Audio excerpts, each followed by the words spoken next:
Well, hello people. So Peter here down in the old man shed, and well, what can I say? Unlike the last video, this time you find the shed door is shut. I've got my fleece done up, I've got the heater on because it's flipping freezing, isn't it? My God, I've checked on my phone, it's 6 degrees here in southeast London. It's Wednesday, April April the 7th, and it's bloody cold. Yesterday we had snow. Oh, or was it the day before? Oh, anyway, it's, you know, the other day we was basking in lovely sunshine. So it's crazy. So I'm down in the old shed. I say the door's shut, the heating's on. I've got my fleece done up because I still haven't to wear the fleece, so I can't retire this yet. So I'm wearing it again. And oh, hold on. Sorry. First things, you know, most important. Yeah. Just as well, really. Keep me warm. But I tell you what though, I mean, I did it because Robert does it, and now Alan Dragon Junction, Susanna, Tony Northeastern, I don't know where it's going to go, where it's going to end, but it seems to be, maybe this is it, the YouTube signature is to have a cup in your hand, and who knows what's next, because I've said to Robert before now, because he always likes to let you know what he's had to eat or what he's going to do, as well as having his cup of tea. So I said, oh, you know, I've always said, Robert, you need to do a bit of cooking on your channel, you know, that'd be a giggle. So that may be the next thing that carries on. But yeah, so no, it's all good. This is just to say hi. Everything's running well, but you know, here we are thought the weather would be starting to be improving, and they say it's going to improve at the end of the week. Oh, flipping it, I hope so. Yeah, it's flipping cold. But anyway, since I last saw you, those little bits came, so I'll just show you what I did, what they were. I'll put them on the layout, already fitted, and I've got two particular trains going around. The reason why they're going around is that they're unusual, but let's I'll show you what they are. Let's have a look. Right, okay, there's two of the little pieces that came that I was waiting for in the last video I was telling you about, which are these inspection or walkways, steps that you have in the TMD yard. There we are, one there and one sitting in the background. Little, I guess, 3D resin kit. No, not a kit, they was ready made, but unpainted, so I painted them up into what I thought would be sort of, you know, appropriate colours to have in the yard. Your typical grey, but have yellow handrails for you know, safety, you know, stand out so you can see. And I wasn't going to have both of them on there, but I think, as you can see, yeah, it looks like there is room to have them on the TMD yard after all, so that's good. So yeah, another little bit of detail added. And then over there with the gang working away on the track, there those bags, and which you can get, and they're branded Network Rail, and they've got the ballast in them. Comes in a pack of 10, so there's 3 there. There's 4 in a wagon. Where is it? There we are. Just have them sitting in the wagon. Get in focus, Peter, come on. Too much. There they are, and that's the wagon that goes round with the crane. There we are, and then there's another 3 of those with the other crew that's working on the track. Incidentally, whilst I'm here, people keep asking about this crane. It was a resin kit from Make Your Mark Models, but the bad news is, guys, he's sold out. I don't know if it was actually himself who was the manufacturer of it, because I can't find any details other than the fact it was available from his website, and he showed you, you know, the kit unmade up, and yeah, so, and but he's got no more. No, I think he's got one in British Rail yellow, but it's very, very expensive. It's the last one I think he's got. Everything else, it just keeps saying it's out of stock. And whether or not he'll ever get into production, possibly not, because, you know, if it was a one-man band, he couldn't produce these cheaply, so they were expensive. But I model modern era, and it is a current era train that's going around. You know, that's what's used on the rails at the moment. So what do?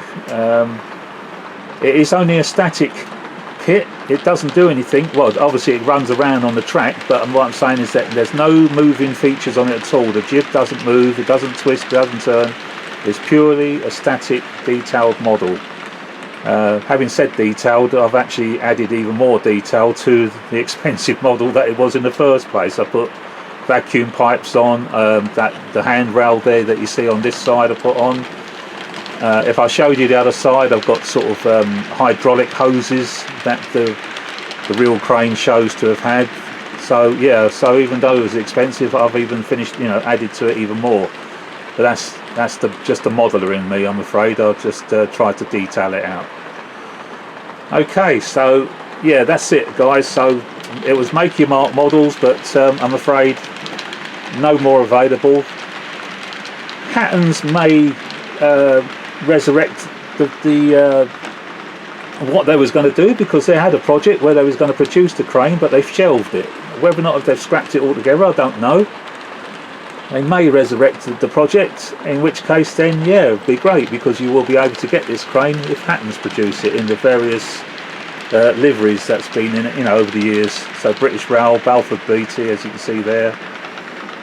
Yeah, who knows? EWS I think was one of the other colours. So yeah, hopefully, you never know, Hattons might do it. I mean, we'll just have to see. Right, let's have a look what's going around. Right, okay, so we've got 2 trains running, as I said, and one of them I suppose being unusual is this one. It's a Class 37, yes, but it won't make the normal sounds that you're used to from the Class 37, because this is the one that was modified in real life to take the Rushton engine. That was a test bed platform for the next class of locos that British Rail was going to make, and they used this 37, this particular number 37, to test this engine, which was the Rushton engine. So she's fitted with a Lego Man Biffo sound file of the Rushton, and when I'll turn the sound on for you soon, it's totally different from any other 37s you would hear, apart from I suppose the Merley's engine. That was another test bed, but this one's the Rushton, and pulling a rake of Hornby Railroad tank wagons, 10 of them, and these are the only stock on my layout that uses tension lock couplings. Shock horror. And the reason being is that I did order a set of magnetic couplings, Hunt couplings, to fit on them. And these particular wagons, they came with a very large D coupling that the railroad range is known for, which it was riveted on.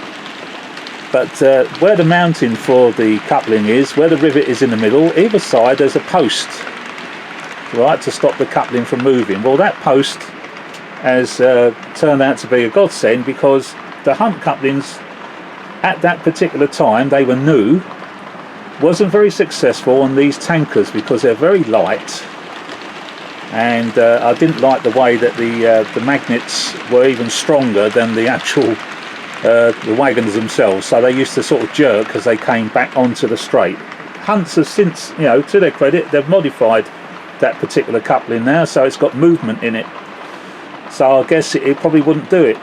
But that was that's now, but back then I didn't like what had happened. I couldn't go back to the big D lock coupling because I cut the rivets off.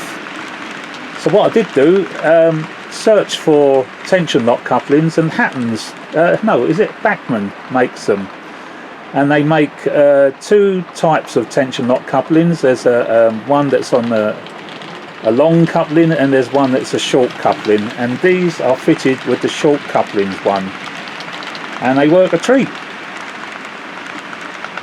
So I'm quite happy to leave them alone. I mean, I could still upgrade them to the Hunts, but no, they're all right. But they are a bloody nuisance to get off the track. So I don't run them that often.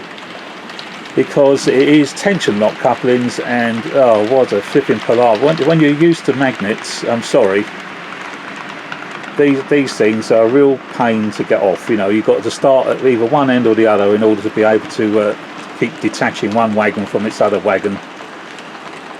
And yeah, the last one, as you can see, I put an end of train lamp in, because it's being a tank wagon, it's very easy to put all the electrics inside the tank. You have to, you know, take it apart, make a hole so you can put all the electronics in there, and that's fine. Pickups on the wheels, and she's happily got an end of train lamp on it. So that's why I said this was probably an unusual train, because it's not it is, although it's a 37, it is a Rushton 37, so not your normal sound.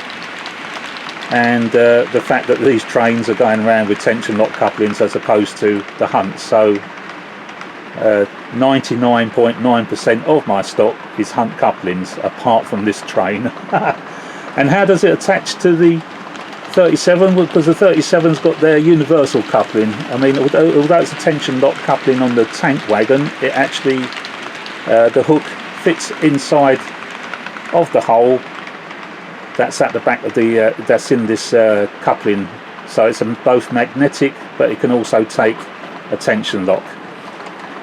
And the other thing, I guess, is the very first tanker is very heavily weighted down, and that's not because of the 37s that's pulling it, it's because of the Class 67 or Class 60, both made by Hornby, that would be pulling it, that had the wonderful trait of sort of derailing the flipping first tanker, because the stupid coupling mechanism that's on the Class 60 and Class 67, when the coupling doesn't want to straighten up as it comes to the straight, the thing's getting pulled out and it's off to one side, well, guess what, it keeps derailing the wagon that you got attached to it. So, well, it did, unless I put a lot of weight into the wagon, which I did, and that solved the problem. So the 37 Bachmann was fine because the coupling's attached to the bogie, so that was fine. As it comes onto the straight, the thing straightens up as it should do. But just ironic that the two Hornby locos derailed the Hornby rolling stock. So there you go. So yeah, the first one is got a lot of weight in it just to make it behave, but she behaves anyway behind this 37. So that's enough of that. The Class 60 coming round is the last Hatton 66 I bought in Freightliner, and she is 99% working, because this is the one that doesn't have the cab light at one end, doesn't come on, and it's obviously the back end, because I've got it running the way that Hatton's produced it to run, with the number 2 end being the leading end. That end, the cab light works. It was the back end that doesn't seem to want to come on. It might cure itself like my other trains cured itself, who knows, but I've had to keep it running the way Hatton sold it, instead of with all the other 66s apart from this one here. I changed the direction of travel, and the one I just pointed at is the C-Mex one, and the reason why the C-Mex one is running with the number 2 end this way is because I like the livery down the side of the body there. Alright, I do like the large GBRF logos showing like that. So on the other side it's all small because the two grills that are on the other side of the loco. So unlike the large loco British Rail one, where this is the leading end because I changed direction of travel, this one's like the Hatton's produced, and so therefore this one's the same. And I also noticed that the latest releases of Bachmann 66s, they've also got that running that way now. They've put the driver under the number 2 end, whereas all my other 66s that I bought over the years, the driver is underneath the exhaust. So there you go.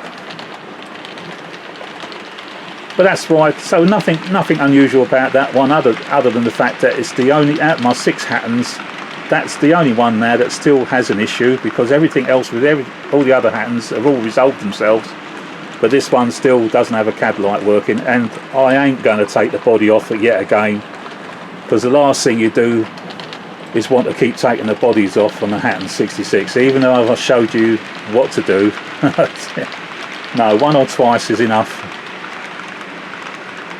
So I don't want to do it. So I'm happy because when she comes to a halt, let's have a look, see if I can bring her around to a halt for you. There we go. He says, will it stop under the camera? Possibly not, but when she stops, the light, oh no, it's gone right way past. I'll bring her back. Yeah, so that's the end that doesn't work. Alright, so when, you know, it doesn't matter, I can change direction and the cab light, you know, doesn't come on. Take her back for a second.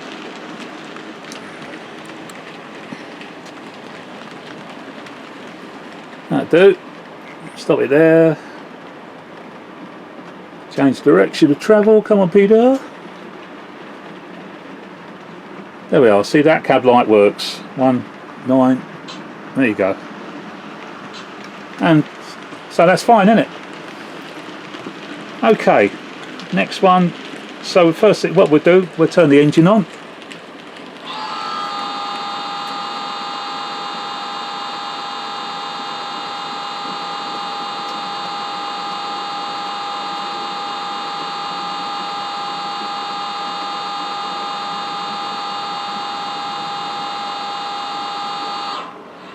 In the meantime, the 37's come round.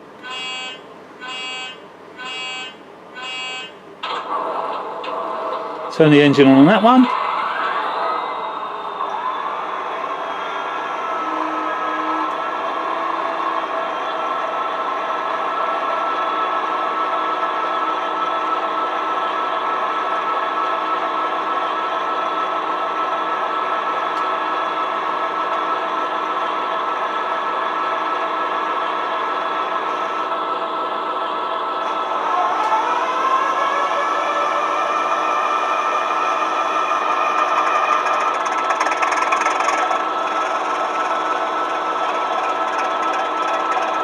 And that is the sound of a Rushton engine.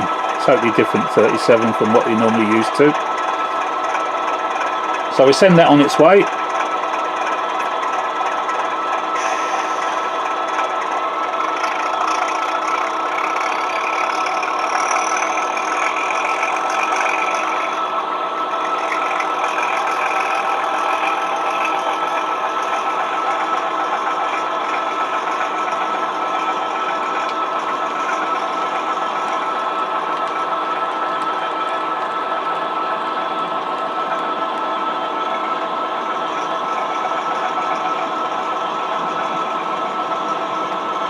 And get the 66 on its way.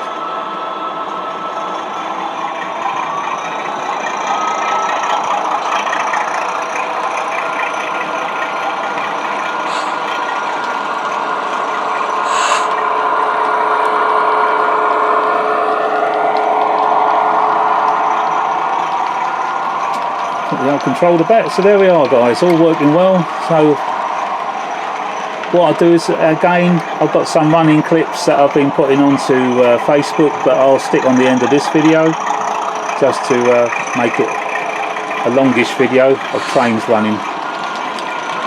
But I'll shut up now, other than say